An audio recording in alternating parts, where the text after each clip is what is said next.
本节课学习新架一路懒扎一，接上式金刚捣对。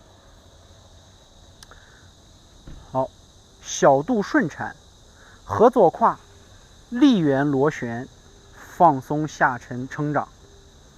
好，松左胯，双立圆，双逆缠，合于身前中线。再松左胯，重心右移，双逆缠外蓬打开。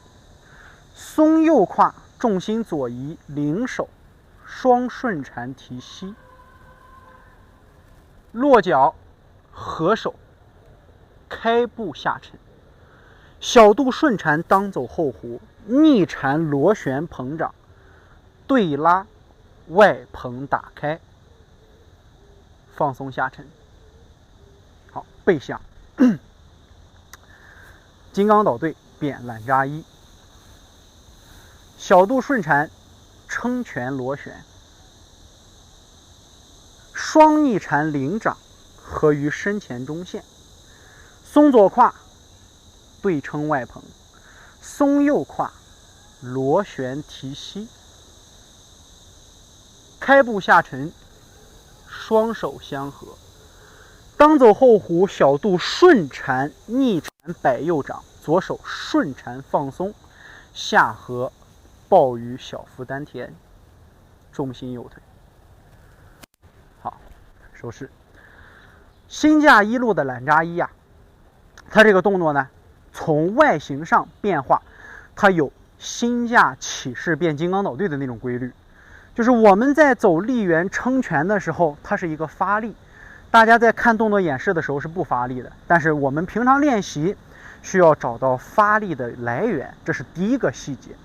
很多同学在练习金刚捣对去进行撑拳的时候力发不出来，其原因就在于他将小肚的力圆在我们运化身法的时候完全做成了一个平面顺缠，就是这样子，侧面看完全是这样子的力圆。所以当我们的力圆形成了平面以后，那么我们向外撑拳的力就没有了。我们需要将当胯通过左右螺旋的开合，形成顺逆缠的带动。这个时候我们由左向右的螺旋，再结合咱们的左胯和右胯的开合，你看松左胯，小肚顺缠螺旋，然后到右侧的时候正好是一个立体的球在滚动，球在滚动，这样子我们就能发出来这个撑拳的力量，比我们直上直下去砸拳进行发力的方式要更加的稳妥。这是第一个。那第二，当我们撑完拳发力之后，就像我们之前讲的一样，新架它更注重发力时肌肉的回弹和动作转化。所以当咱们立圆顺缠撑完拳之后，不要直接就定在这里，然后再去通过松左胯领手相合，只通过当胯的螺旋，就相当于说你用老架的方式在变换新架。我们的这个顺缠螺旋让小肚转得活一点，它如果光看肚子的运动弧线，就是在向右螺旋的时候进行一个松活，然后顺势再向左领立圆形成相合。所以结合我们的双手，小肚的顺缠紧接完发力螺旋，上弧相合，这个时候我们的新架当中的身法力圆是不是才能体现出来？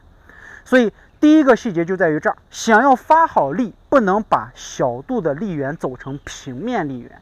第二点，想要走好身法的螺旋，肚子一定要把两个圆的衔接形成一个紧密的相合。第三点也是补充的一项，我们想走好这个力圆，切记不能让两膝参与运动，因为现在很多老师一旦做这个动作，看膝关节啊，来回转膝的这个现象是非常多的。为什么呢？因为当胯不够灵活呀。咱常说了，小肚走力圆，你力圆转得再好，两胯开合没有，你再怎么去转力圆，它都是会将膝盖带动进行摆动的。所以我们胯要活，小肚力圆也要活，形成的身法螺旋才是最完整的。这是补充的细节，不要让膝盖乱动。那好，那我们顺势领完力圆之后，两手合于身前中线，这一块就跟咱的老架转换差不多了。两手合于身前中线，先松左胯双逆缠上下对拉外蓬，再松右胯左上右下双顺缠领圆相合。这个地方跟咱老架都是相通的。提膝开步合手这块，咱不管是新架老架都要再提一句，两手的相合，它是通过开步时当胯的螺旋，两手肯定是会有一个螺旋的推掌和捧掌的合劲儿。它不可能光靠我们上下力圆相合的力量，这样子身体的中线是没有旋转的。不管是老架新架，它都是要有这个要求的。所以合到位之后，我们的下一个重点重心就在于右掌的身法动作运化。当我们摆右掌的同时，小肚一定要在后弧的同时走出一个螺旋顺缠，去找到这种节节贯穿的以身带手的感觉。有很多同学就把老架的这个摆掌同样的通过当走后弧对拉外蓬，没有小肚的顺缠参与，我们两手就不会再有在摆掌的过程当中对拉螺旋下沉的身法。因为老架里嘛，它摆到这儿以后，左手都一放松一下沉一叉腰，还原定势了。新架不同，新架的左手合于小腹丹田，明显的会在摆掌通过顺缠有一对拉，再形成对拉螺旋的相合。所以在走动的过程里边，最大的细节就在于如何去调整好后弧和小肚顺缠螺旋的一个点。有的老师可能是先顺缠再后弧，或者是直接顺缠直接走螺旋，这时候你看最容易犯的问题就出来了。我的重心在左腿，我想摆掌的时候带上小肚螺旋，它就会出现直接拧膝外摆螺旋小肚的问题，这是一个最容易犯错误的地方。我们要先做成什么？当走后弧，你得有后弧的螺旋，重心快到位了，再通过螺旋小肚的顺缠把当胯带回来，而不是说你在蹬腿移重心的时候同步去走小肚螺旋，这不就拧膝了吗？这不就拧膝了吗？对不对？所以后弧该有还是有，后弧移动的同时螺旋顺缠打出来，膝盖出现摆动不会？不会跪膝，不会扣脚，不会来回转动，明白了吧？这是咱们的懒扎一，最后定势放松下沉，螺旋相合，周身立正，形成上下对拉，左手托于小腹丹田，右手合于右膝上方。